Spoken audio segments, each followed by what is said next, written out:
What's going on, everybody? Joe at the Big Sky Model Workshop. Happy Sunday to you. Time for another Sunday morning Model Cars and Coffee, hosted by our good friend Paul over at Left Coast Model Car Builds. If you guys have not been over to his channel, please stop by and do so. Paul and his family are extremely talented builders, great ambassadors for our hobby, just great people. And this is such an awesome thing, an opportunity for us to show what we've been doing or what we're doing, and it's just a great fun time. So this week I actually have some completed styrene for you. This one here is the final for my 67 to 69 first gen Camaro group build that's hosted by Vinny over at Pit Stop Scale Model Garage. I built the Hot Rod Crusher Camaro. If you guys have read Hot Rod Magazine, watched Roadkill or anything in the last 30 years, you know exactly what this car is. In the intro for this, I told you I built this car because I was inspired to write my high school senior paper on the premise of the Crusher Camaro. If you guys recall, basically in 1993-94, the oil companies thought instead of cleaning up their act, they would just destroy a bunch of old cars and earn credits for every car they crushed to go towards their pollution, which is absolutely bogus. Mr. David Freiberger thought so too, the young staffer at Hot Rod Magazine at the time. So they proceeded to go down where one of the collection sites was and purchase this 1967 Camaro out of the line. They then proceeded to take the car to the emissions testing station where the stock straight six passed with flying colors. And then they brought the car back to the shop. So over the course of about 7 issues of Hot Rod Magazine from 1994 into 1995, they did everything from paint, body, interior. They built a small block for it. The car ran 12s. The car ran Power Tour. The car passed emissions to a 1980 standard even. All around, just a great project. The car had evolved. It had gotten a big block, it had gotten an LS, it had become a pro touring car, it had been a retro 70s style, pro stock style car, and now it's back to its original form. That is the version that I built here. This is the original 1994 version of the car. This is the version that I know and love, because this is the version that I studied to write the term paper on. So the car started as AMT's 1967 Camaro, the Z28 kit. Not a terrible build. I'll go over the details with you here.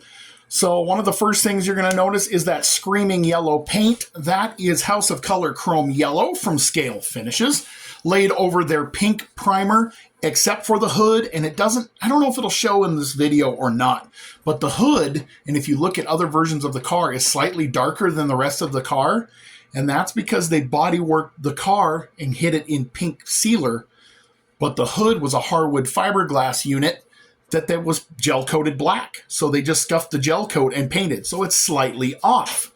So I got this hood from Lexus Scale Modeling off of eBay. It is a resin piece. Fits pretty decent, I think. Front license plate. I know it's kind of hard to see. I will tip it up here. Got to have the Hot Rod Magazine license plate. Those come from Best Model Car Parts off of eBay. So we'll get to under the hood here. So I used the kit engine to replicate the real car's 406 small block that was built.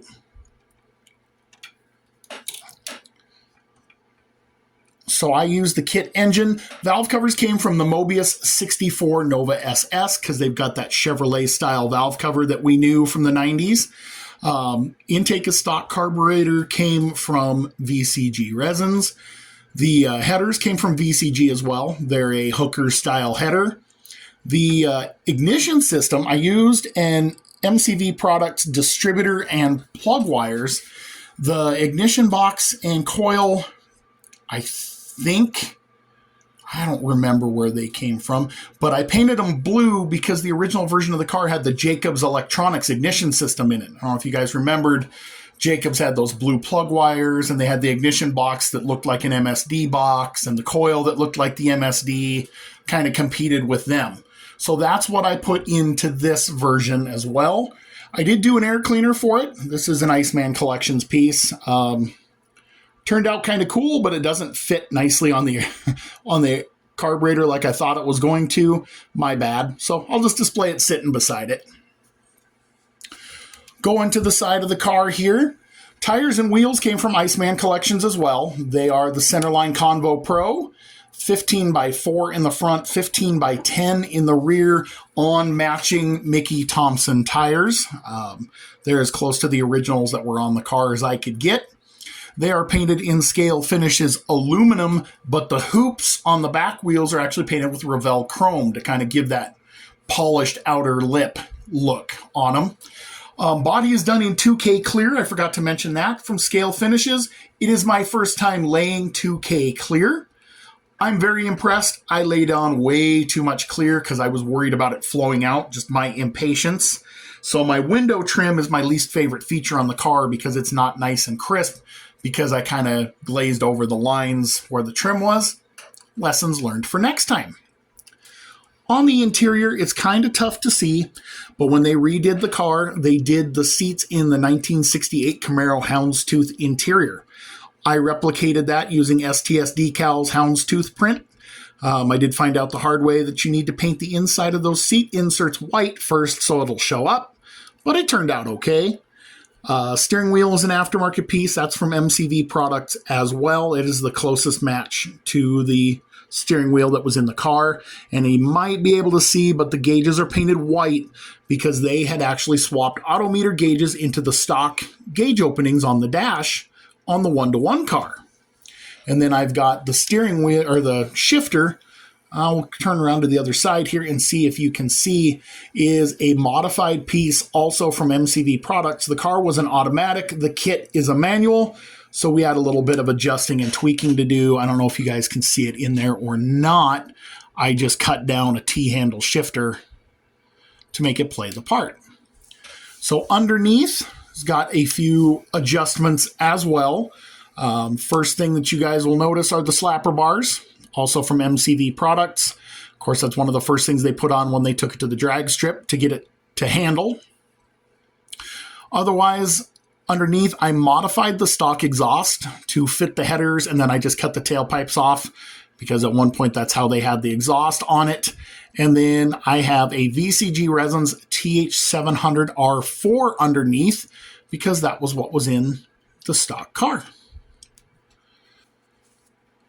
So that pretty well covers the build, guys. All in all, not too shabby. Definitely some things I could do better, but that's modeling in general. There's always something we can do better on the next one. I'm pretty happy with how it came out all together. It's going to look good on the shelf, and this was fun. I'm not a huge Camaro guy, so it was fun to step out of the wheelhouse and do that.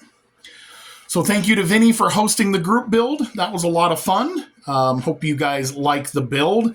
Thank you all, as always, for liking and sharing and subscribing, commenting, everything you do. I sure appreciate you guys hanging out with me here. And thank you to Paul, of course, for hosting Sunday Morning Model Cars and Coffee, because without that, I'm not sure where we'd be. So I'm going to wrap this one up, go put it up in the display case, and get cleaned up so I can head to church and enjoy the rest of my Sunday. Hope you guys have had a great week. Hope you guys have a fantastic Sunday. I'll be back later to watch the rest of your Sunday Morning Model Cars and Coffee. So until then, God bless you, and I'll catch you on the next one.